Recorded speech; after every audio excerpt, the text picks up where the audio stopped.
I want to read this one last thing to you, and then we'll wrap it up. But I think this kind of I was going to get your take on it. So, in the latest Chronicles issue, Michael Rechtenwald wrote this. He says it is a minor miracle that Republicans have won some recent elections and have proven that they can still win elections in the U.S. Soviet states of America, because almost every major legacy media outlet, every major social media platform, and Google, the company with near absolute control over information, is a leftist authoritarian organ of the state run by the Democratic Party.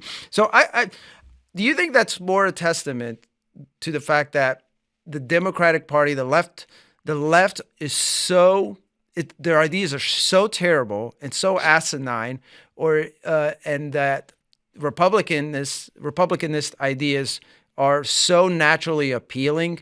Because based on that, what I'm seeing is like, if we just remove some of these propaganda outlets, or at least we blunt them, we can have a return to sanity within the next generation. What are your thoughts on that? Yeah, exactly. And that's why they're terrified. I mean, imagine if all the like they said during some of the recent elections in Arizona, as an example, and they said that Republican turnout was four times what Democrat turnout was, and then, so imagine if they didn't have mail-in ballots with signatures that didn't match the real, Right, right. I mean, it would be the whole country would be red if we had kind of, If they didn't election cheat, integrity. we'd have the Yeah, Senate too. I yeah, think so that's you what. see this disconnect between the populace and the media, and they're not aligning. And the media is supposed to be there to advocate for the populace. It's supposed to be like an intelligence agency for the populace. So before the CIA existed, we had what was called, the fourth estate, which was the media, and they were supposed to hold, the powerful to account, speak truth to power. They were Mhm. supposed to tell the little guy what was happening. And kind of because of that sociological phenomenon that we talked about at the very opening, where we have a surplus of college graduates. Instead of advocating and identifying with the little guy, they were trained in college to identify with the ruling class and to become kind of a spokesperson for the ruling class. And they see it as sophisticated and elite. Hey, I went to college, and it kind of trains them to suck up to the powerful, and who give the grants for the journalism schools and stuff like that. Yeah.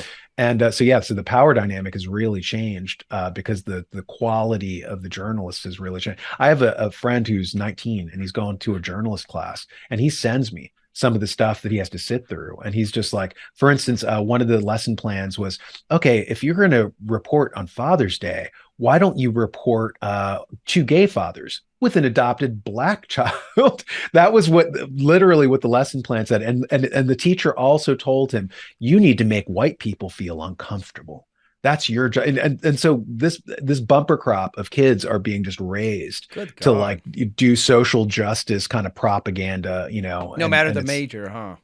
yeah, exactly. But especially journalism. I mean, they're just, kind of deployed now to never ever speak truth to power. Ever, ever, ever. And it's just basically attacking, the working class, who they're now trained to see as knuckle dragging cavemen, who they're now trained to despise. And that's very new. I mean, all of our classical journalistic icons like H.L. Mencken, he didn't go to college. He's our greatest like journalist ever in the history of the country. Mark Twain, like all these people, and they were men of the people, but once they go to the college, there's a selection mechanism, not for intelligence but for obedience, and they become very obedient to the people, who are funding grants and Yeah. subsidies. So And yet, with all that, still, well, I guess we'll finish up on this. It's we still not that we it's beyond just having hope. If we get enough people, we could reach a tipping point where we get enough people to turn away and realize what propaganda is and turn toward truth. We can right this ship. And I think it's already begun, to tell you quite frankly. We see the numbers, we see the polls on the media trust, and I don't know if they're a record low, but they're extremely low. And then of course, we're seeing people go toward alternative media. Alternative media is growing, and obviously we see that with us, but we see that with so many others in the alternative media landscape. So all that to say is that uh, we just need more people. We need more folks to realize what the truth is, and we need folks to share news stories and news sources that they can depend on. Would you want to add anything to that? And we'll wrap it up with that. No, I mean, you're absolutely right. The CIA did a study, and they noticed as they were deposing countries around the world, and they kind of did a scientific study of it, and they said that it requires 3.5% of the population to be kind of conscious, to be able to Mm. flip a society. And that number was true in the American Revolution, 3.5%.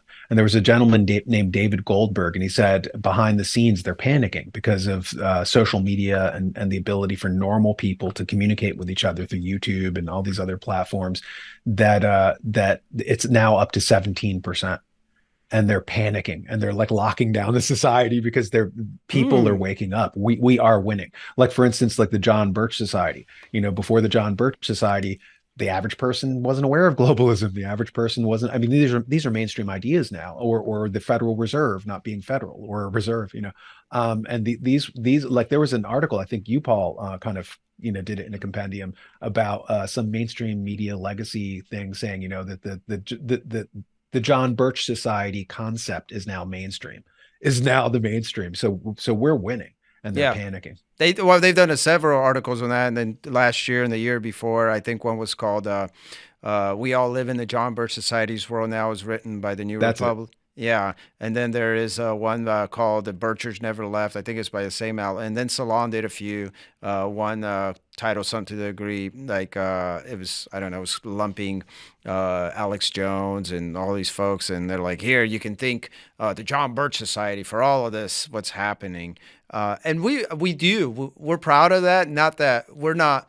We're proud in the sense that when you read between the lines, like you said, what that means is people are awakening. And I like what you said. We are winning. That makes sense. That's why they want to censor what you can say on the internet, or this stuff will just go bonkers. It'll go crazy. Yeah, And any website that doesn't have censorship immediately becomes John Birch like material immediately. Yeah, yeah, and I don't want us to take all the credit as well. Obviously, there are others, but I think one of the biggest helpers for us has been, unfortunately, it has been reality. It has been reality. It has gotten to the point where people are just like, "What in the world is going on?" It just doesn't match, and so we're glad that people are realizing the truth. Obviously, we would have hoped that would have happened sooner, so we didn't get to this point. But the good news is, me and you are sitting here and we're talking, and soon we're gonna broadcast this to other people, and then you're gonna be doing a video, and you're gonna do your show, and that's gonna get broadcast to thousands, and possibly tens and hundreds of thousands at some point. And what that says is that there is people are waking up and they have a hunger for the truth and not the propaganda.